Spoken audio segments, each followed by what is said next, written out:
Hello and welcome to Visa Empire's 15th webinar. We have Neet here today with a lot of updates coming out from the immigration side. Hi Neet, how are you? I'm good. I'm fantastic. And this week, definitely, as you said, it is full of updates. Can you just give me a quick brief of all the updates and then we'll deep dive into each of them? Sure. So the updates are firstly about income threshold. I know many of the employers, they may not be happy with that. They are going to change the income threshold again from 73,150 to 76,515. Second update is a good news, I would say, for Western Australia invitation round. Many occupation, including carpenters, construction occupation, health occupation, they got their invitation. They are very happy. They are now towards their permanent residency pathway, one step closer. Okay. And another update is about it is about compliance. I would say it is nothing about good or bad. It's all about the compliance.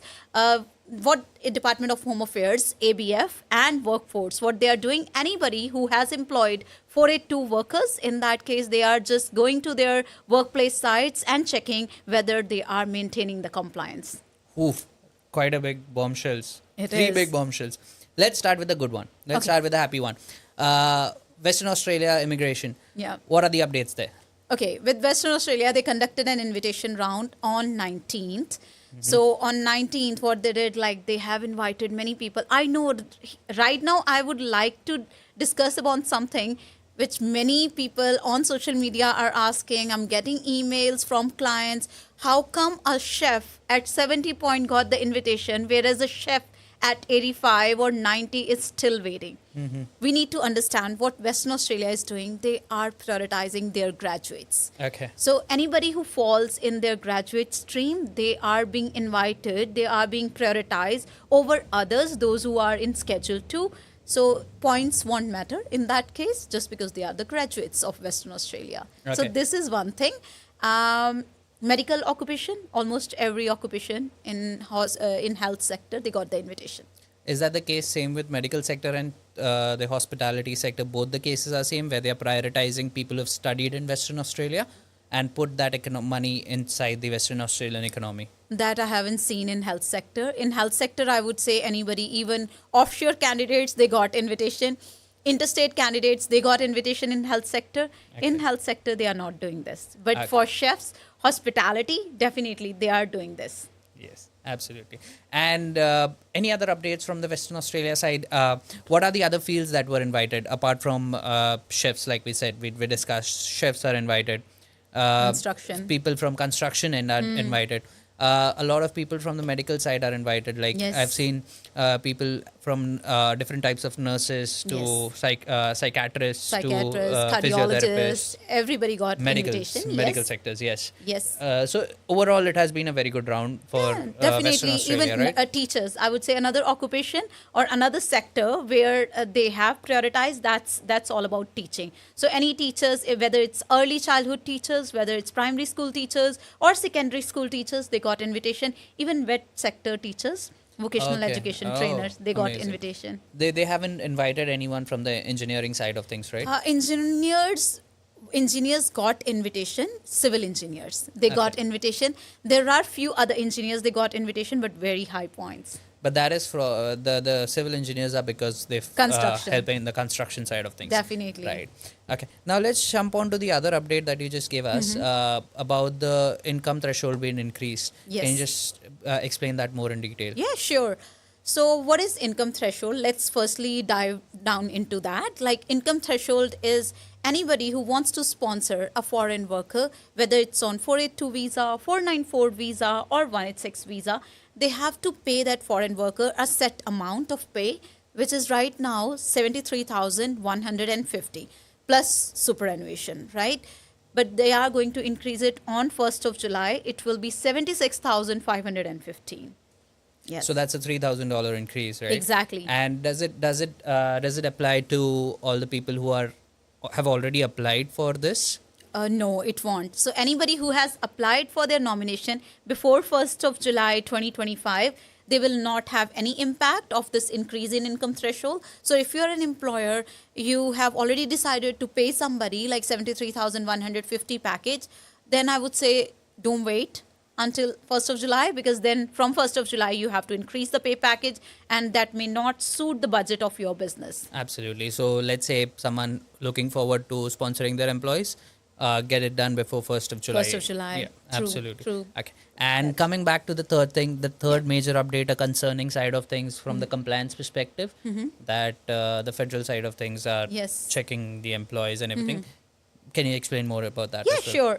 So when it comes to fair work and ABF inspection, what does it mean? So anybody who is a 482 visa holder or anybody who has employed a 482 visa holder, it means they must follow a very strict compliance, and they must also cooperate with the safety inspectors, with the inspectors of fair work and fair work inspectors. They should always be cooperating with that. So saying that, what I mean by this.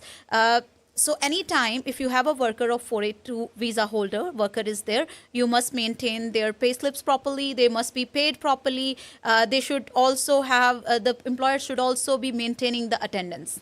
Okay, so they're just trying to avoid the mispractices, the wrong Exactly, practices exactly. that have been happening.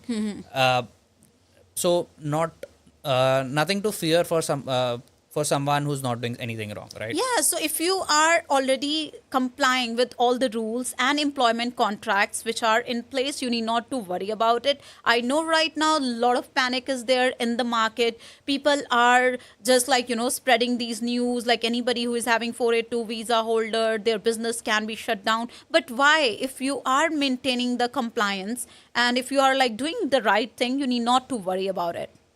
Okay, so pretty heavy updates here.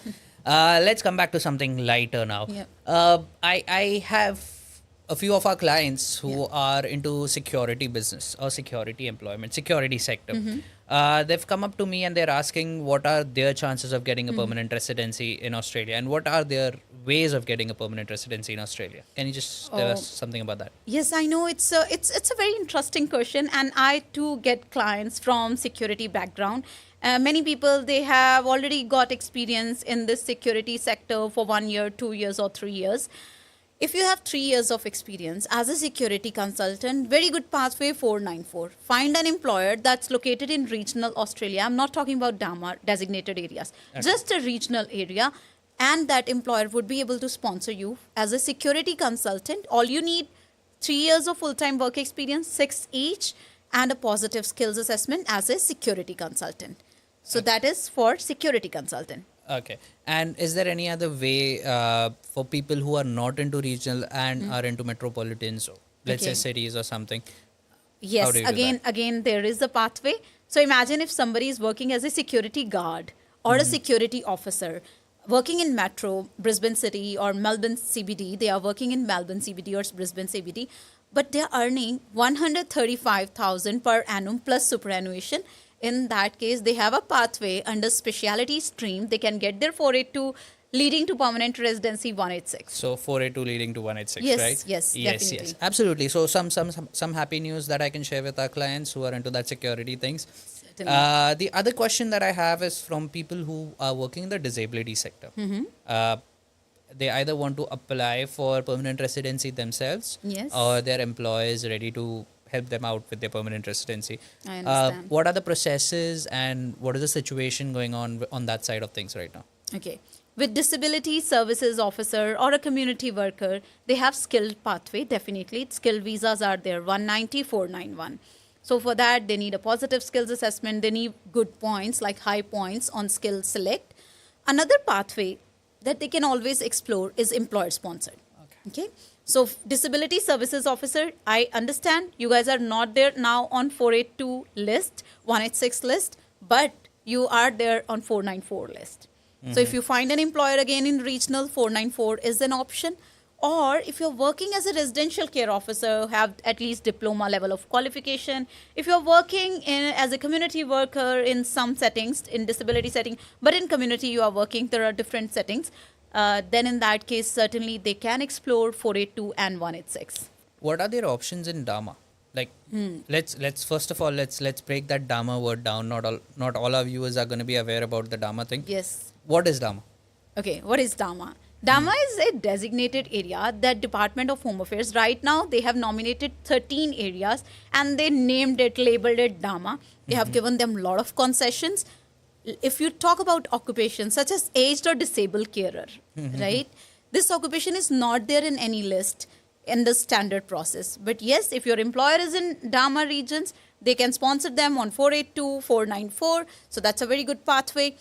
And name any occupation like truck drivers. You know, recently how many truck drivers Dama we got approved, and that's how it's same with truck drivers. If their occupation is not in the list, but they have the employer that's located in Dama, Western Australia is all Dama, South Australia is all Dama, and they can get their PR sorted. And specifically talking, what are the regions in Queensland that Okay. fall under that Dama category? Yes, sure. So in Queensland, we have Townsville, we have Cairns. There are two Damas, Far North Queensland Dama and Townsville North Queensland Dama. So there are TNQ and FNQ Damas are there in Queensland. Let's say so for some people who have their employers present in those regions, in the Dama regions, but right now currently they're working in a suburban or Yes. somewhere close to the metropolitan city, let's say Brisbane, Yes. and they have their employer present in those regions. How much time what is the time frame that they can look into Yes. by moving there Yes. and getting started with the process? Okay, very good question again. Let's say somebody has been working, they already got 1 year of experience working either in metropolitan area or even working overseas. Okay. And now they got an employer who is located in Dama and is ready to sponsor. So altogether the process can take about 2 to 3 months for the Dama approvals. That's from employer side. Okay. And this person can be nominated and then visa application can be lodged. That would be for this particular person, right? Okay. So it's not like that person needs to go there and stay for some time, then only they can be nominated. They're straight away eligible. Straight away they are eligible if they are meeting the minimum eligibility criteria, working anywhere, Okay. even overseas. And let's say their employer has already gone through the formality of Dama for someone else. Yes. So it's going to be a very quick process. Very 1-2 quick, months. very quick. Like they will straight away be lodging the nomination and visa application, Okay. and skills assessment is mandatory for most of the Dama occupations. Okay. And skills assessment in the relevant fields of the list of fields that they're inviting right Yes. now is pretty intensive. It is. So any of the skills relevant to those lists is going to be fine, or are they prioritizing some skills over there as well? No, again, they are not prioritizing. I would say they are prioritizing the entire Dama. So, irrespective of the occupation, if the employer is located in Dama region, and on top, if it's in health, certainly it's going to be super quick. Okay, it's going to be super quick. So a lot of people start looking for your jobs in Queensland and Townsville. Townsville, Far Like- North Queensland, Townsville. Townsville. And another one is Cairns. Western Australia. And if they are like located in Perth, even metropolitan, that's in Dama. Okay, so pretty good opportunity here Certainly. for a quick permanent residency. Apart from that, I have a new client of mine who's at an age of 43. Okay. Okay, he's heard it from a lot of places that his chances of getting permanent residency are next to zero. Okay. What are your comments on that? Yeah. I know when it comes to standard process of 186 or 189, skilled visa, 494, all of these visas, definitely the age limit is 45. You must be under 45 to apply for these visas. It's a time of application criteria. But anybody who is just about to be, 45 and they still have not navigated the permanent residency pathway, I would say straight go to Dama region. Find an employer in Dama region because there the age concession is up to 55 in some of the occupation. But at least 50 age concession is easily there in Dama. Okay, so you can easily get your permanent residency if you have a Dama. Yes, So circling certainly. back to Dama, right? Yeah, exactly. Dama I is would- very important, It very hot is. topic It is. right I would now. say like a lot of concession, age concession, skills concession is there. You have English concession, 5 overall, 4 each. Oh. Just with 5 overall and 4 each, you get your permanent residency Okay. sorted. Perfect. And what about people working in the agriculture sector? Like what is the Okay. situation over there? Like Agriculture sector. Yes, for agriculture sector, there are standard processes, right? 482. There are so many occupations, they are in standard process. Let's say if I'm talking about some sort of grower or some sort of farmers, like pig farmer and all that. I know there are few farmers, they're out from the list, 482,186, but they're still in 494 list. It means 3 years of experience. Or they have a horticulture dharma, which is a very specific dharma, irrespective of your area of location of the business. Okay. They need not to be in Dharma, but like this is a horticulture labor agreement, not Dharma, horticulture labor agreement. Even somebody got farms here in Gatton, they are eligible for horticulture labor agreement. They need to have farms and they must meet that eligibility criteria set by a department. Okay. Quick question. What is the eligibility criteria? If you can just brief us through Yes, with the top certainly, things here. certainly. So if somebody working in hospitality or an employer having some farms, at least they should be 12 months operational, right? From 12 months they have been trading. We need to check their financial viability, their accountant's letter, their recent BAS, and where the business premises is. We would like to know the photos of exterior, interior, all those things, just to check the, premises and everything, and Legitimacy of the business. exactly, the legitimacy of the business. That's important. Okay. Apart from that, do you have any other updates coming in from any other sector about the future rounds of invitations for any specific state? We are, I think, right now we are eagerly waiting for 189 invitation round, which should be happening very soon. Considering like it's quarterly and last invitation round was on 7th of November, I'm pretty hopeful it should be happening very soon.